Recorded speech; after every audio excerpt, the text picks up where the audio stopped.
located right here in Hot Springs, Arkansas. Welcome. I'm so glad that you're taking time to study with me. I want to say thank you so very much. Now, we're looking at a series of lessons to help us to identify the New Testament church. Now, why is that important? Well, you see, as we have already looked at in 1 Corinthians chapter 1, beginning in verse 10, even in the first century, people were trying to divide up. People were trying to follow man-made doctrines. And Paul there in 1 Corinthians says, no, do not do that. You see, over the years, over the approximately 2,000 years, there has been a lot of division. You know, how do we know if we go into a city, how do we know which church is the church that we find in the New Testament? Well, there are some identification marks. There's some things that we can look at and we can say, okay, that church doesn't do that according to the New Testament. We'll cross that one off. And that church doesn't do this according to the New Testament pattern. We'll cross that one off, and so on, until we can find a group of people who are trying to do what it says in the New Testament. You see, over the years, there has been a lot of man-made rules.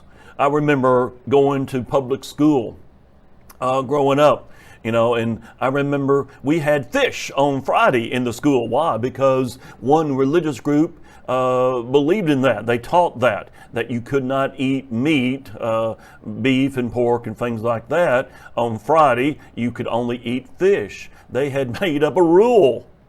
Well, that's a man-made rule. Let's look at what the Bible says. Now, if you are to be a guest at the 70 West Church of Christ, there's one thing that's going to probably stand out. When you walk into our worship service, you're going to be a little bit shocked in many cases. Why? Because we do not have any instruments of music. We don't have a piano, organ, anything like that, drums, a guitar, whatever. We don't have that.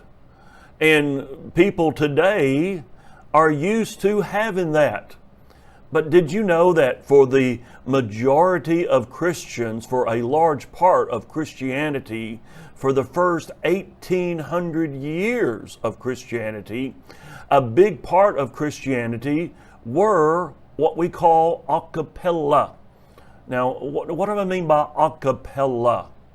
Well, the word a cappella, let me just give you the definition of it. The word a cappella means in the style of the chapel. The word a cappella is the letter A, space, C-A-P-P-E-L-L-A.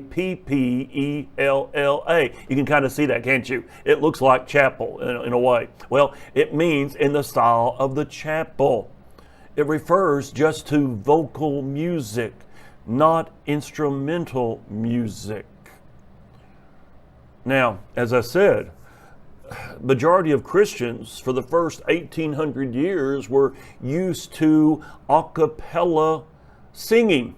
And in this lesson today and tomorrow, you're going to discover that with me. Okay, so just be a little patient. I'll get to that in just a moment. In fact, for the last 200 years is really the time period that instrumental music is introduced. In fact, for a long time, it was just pianos and organs. And then in the last few years, the last 20, 30, 40 years, we've seen other instruments brought into the picture. Now, let me tell you a true story that happened. Many years ago, I was working on a project, Habitat for Humanity. Now, for our international students, Habitat for Humanity is a charity that builds houses for underprivileged families, for poor families. And we were building houses for poor families to help them get housing. Now, I was on a committee that actually selected the next family to receive our house. Now, it just so happened that every person on the committee was a man, and every person on the committee was a minister. In fact, there was, I think, 6 ministers plus me. And the other 6 ministers were all ministers of one particular faith. And I was the oddball. I was the Church of Christ minister on that committee. And one night, One night we were sitting at a table going through the applications, and we would pass the applications around and read the applications and make our notes. Well, the other 6 guys kind of forgot about me. I was at the end of the table, and they started talking about a situation in their faith. It happened that there was a church in their faith that had introduced guitars and drums and fog lights and flashing lights and a fog machine and all of this into their worship service. And these other 6 guys who only had pianos and organs in their churches, well, they were complaining about that. How dare that preacher there, how dare that church do something like that? That is sacrilegious to do something like that, to bring in drums and guitars and all of this. And I'm sitting at the end of the table listening. And finally, I spoke up. Oh, those other 6 guys, oh no, we forgot. We've got an outsider here. We've got someone who's not part of our faith. And I said, guys, I just got to ask a question. What's the difference between guitars and drums and all these other instruments? And I pointed, I said, and that piano sitting right there. They couldn't answer my question. You see, when you add one, you just as well add all of them, because it doesn't make a difference. If you're going to add, you're going to add. And that's what had happened in their faith. Nowadays, let's move the clock up about 30-something years, and nowadays, I'm sure even those 6 churches that those guys represented, they probably have all those different instruments themselves. Here is my point. The early church did not do that. And in a moment, in fact, it'll probably be tomorrow before we get to this, we're going to read some verses that will show that they did not do this. But the early church was very strongly opposed to this. In fact, the opposition of the early church was pretty much solid on this point for the first 600 years of Christian history. It's not until approximately 600 years. Now, there might be one little group here, one little group there that might try, but it wasn't for 600 years that we have any push for it, to have instrumental music. And on top of that, instrumental music did not show up in force, in numbers, great numbers, until the 1300s. Now, yes, there was, as I said, isolated cases. We can go back to the 800s, 800 ADs, and we can see a few cases here and there, but we don't have a real push for it until the 1300s. Now, I want to ask you to join me tomorrow.